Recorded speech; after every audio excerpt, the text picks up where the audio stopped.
Hi everyone and welcome to one of my videos.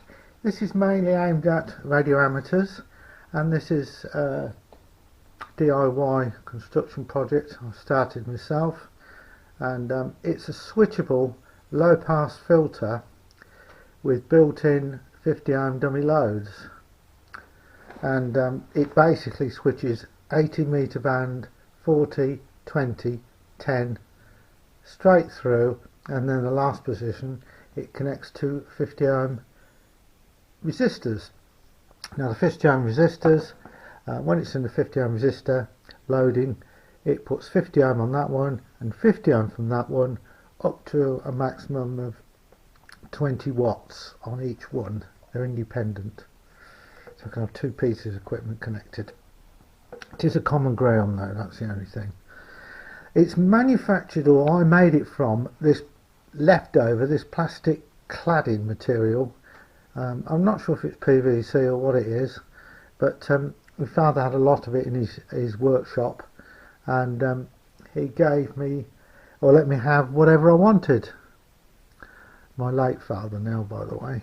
Anyway, I'll just take the cover off, and you've seen me making the individual low pass filters on their own, so you probably will recognise them when I get the case off.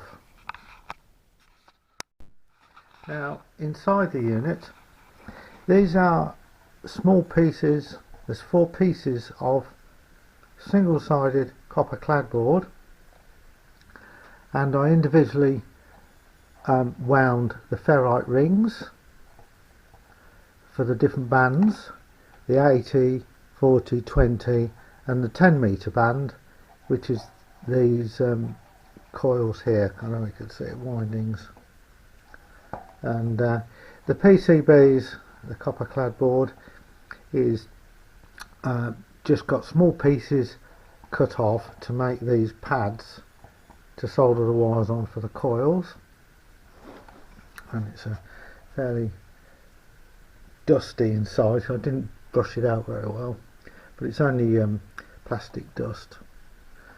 And this is a construction. In the front is a wafer switch, 6 position, and what it does, it switches in the bands. So the one at the back with the green and blue wire toroids is the 80 meter band.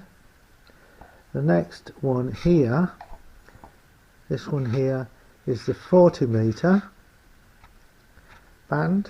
You know, there's less winding on the ferrites. The 20 meter band, which again there's less windings on the ferrites and different capacitors, and finally the air wound thick wire for the 10 meter band. Straight through is obviously connecting that one to that one with no filtering, and the 250 ohm resistors are these here.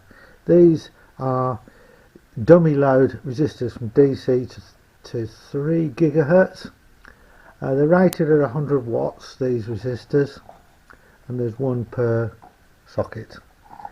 And what I'll do, I'll switch the band switch, and then I'll show you the response for the VNA,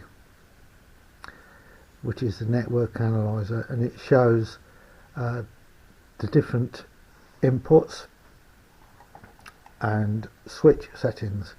So start with the 80 meter band, and this is the graphs for the 80 meter band.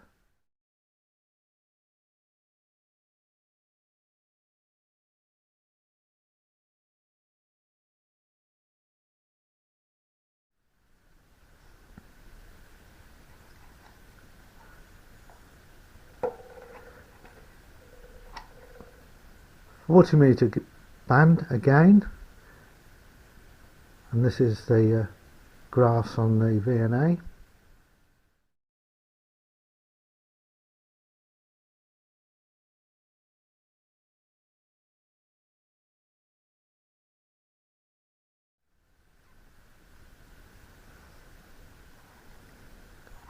.20 meter band, similar.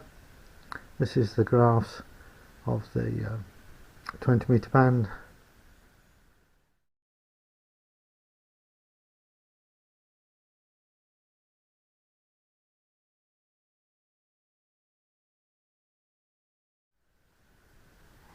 (10-metre band) and the graphs again.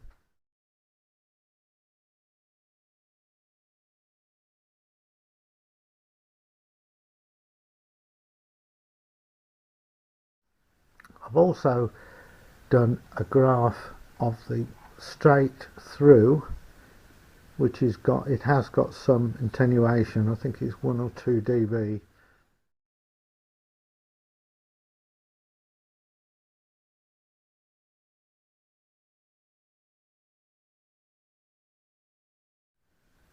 And the last one is basically the SWR of the 250 ohm inputs.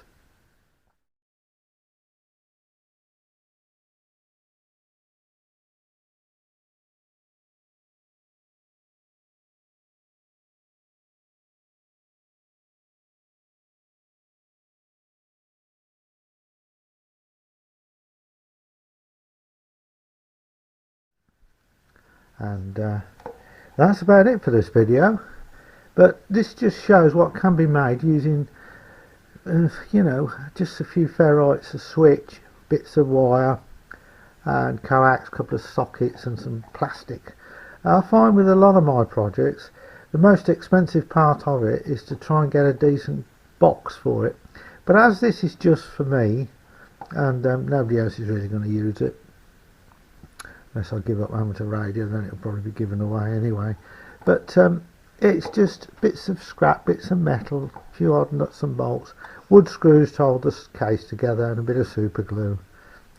So thanks for watching, and keep an eye out for future videos to do with ham radio.